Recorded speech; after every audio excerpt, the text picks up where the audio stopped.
Assalamualaikum warahmatullahi wabarakatuh. Di sini kami akan membahas tentang penerapan Pancasila dalam kehidupan berbangsa maupun sehari-hari. Saya Kasasi, tugas saya yaitu sebagai tamu di dalam podcast tersebut. Nama saya Wisna Purnamasari, tugas saya menjadi tuan rumah dalam podcast ini. Nama saya Liana, tugas saya mengedit video. Nama saya Deviras Anggraini, tugas saya kameramen. Nama saya Emi, tugas saya ngedit. Halo semuanya, perkenalkan nama saya Wisna Purnamasari. Di sini saya akan membahas tentang penerapan Pancasila dalam konteks berbangsa maupun kehidupan sehari-hari.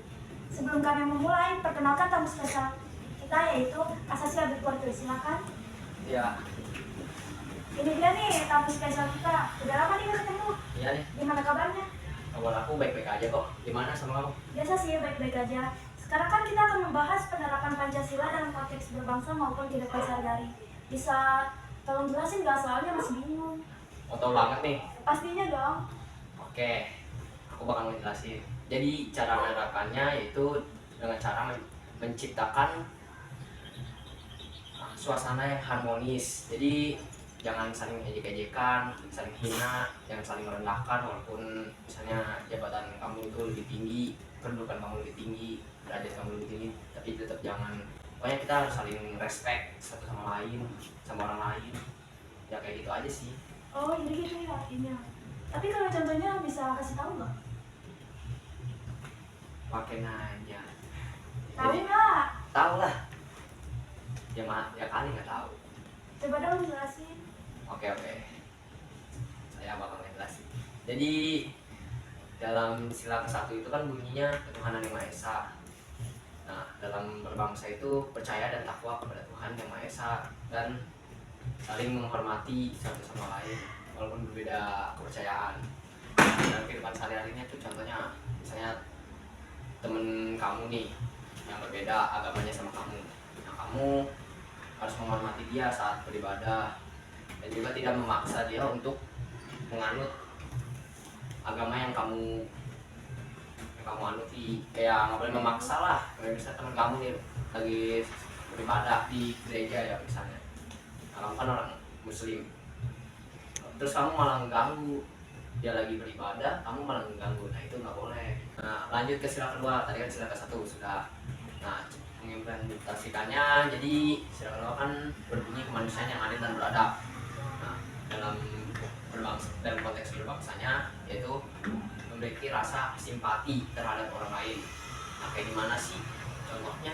Contohnya ya misal kamu punya tetangga yang sedang kesusahan atau butuh ekonomi lebih lah buat ngidupin keluarganya, dan kamu nih pas-pasan nih lagi punya rezeki yang banyak.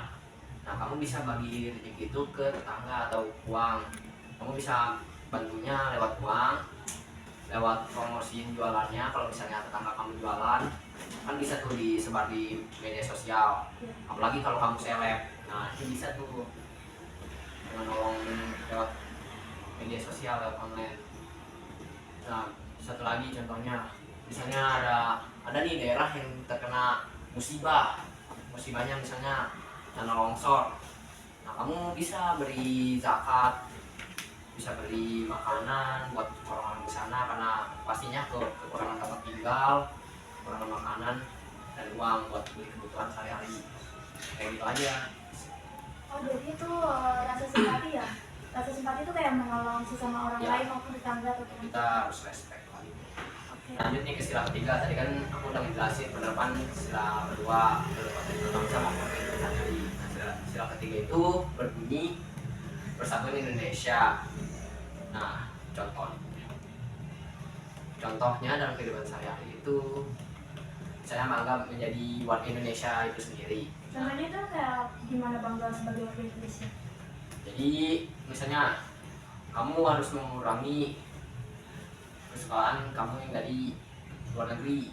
Misalnya kamu lebih banyak itulah apa yang dengerin musik asal Indonesia, jangan K-popers terus, jangan anime terus, apa itu namanya mencintai produk luar negeri, tidak baik. Tapi kalau sudah yang seperti ini, dia lebih suka produk luar negeri dibanding Indonesia, itu bagaimana?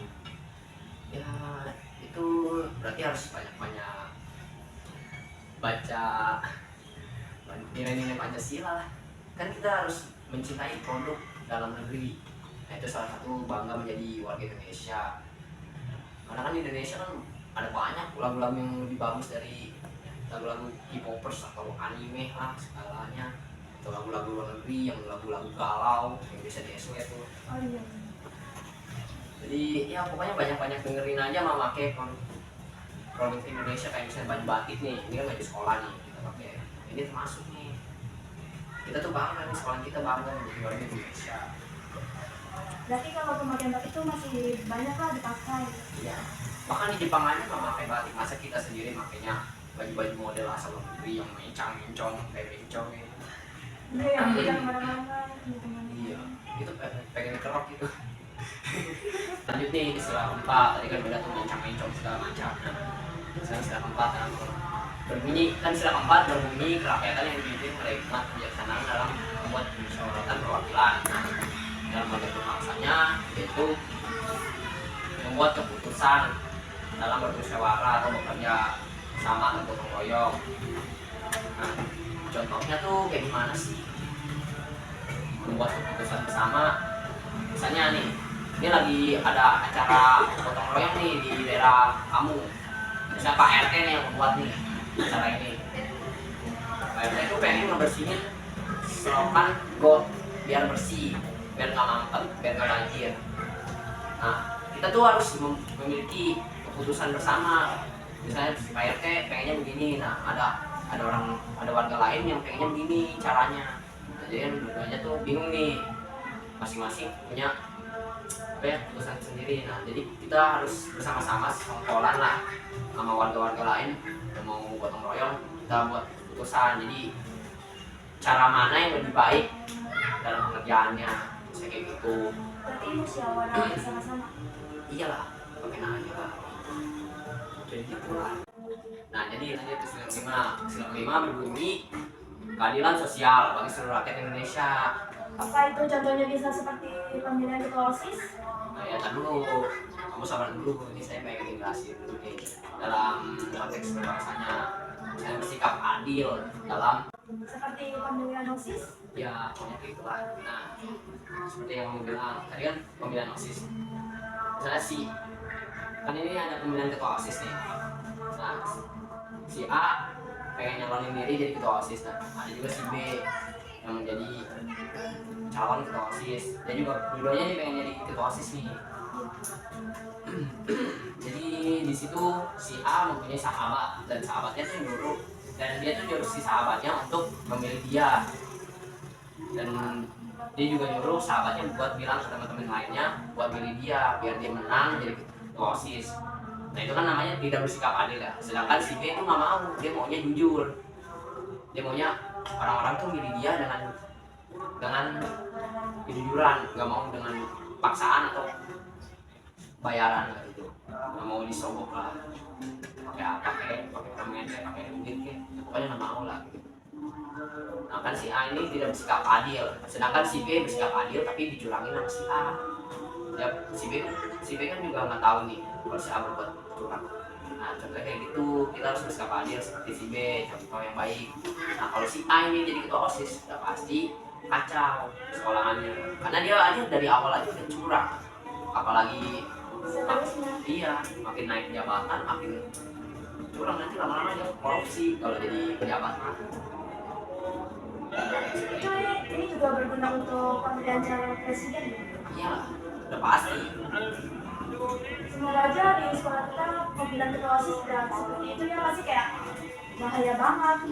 Jadi segitu aja urusannya yang bisa aku kasih tahu buat kamu ya, hanya segitu aja yang mau aku tahu tentang penerapan Pancasila. Mohon maaf ya. Terima kasih juga untuk Kak Sasi karena sudah mau menjelaskan tentang implementasi penerapan Pancasila dan konteks berbangsa hari ini. Oke, segitu aja teman-teman. Terima kasih yang sudah menonton channel video ini. Mohon maaf bila ada kesalahan kata, kekurangan kata maupun kata-kata yang tidak sopan dari kami. Sekian dari kelompok kami. Wassalamualaikum warahmatullahi wabarakatuh. Yeay. Close the door. Mana kabarnya? Baik-baik. Bos. Nggak jelas.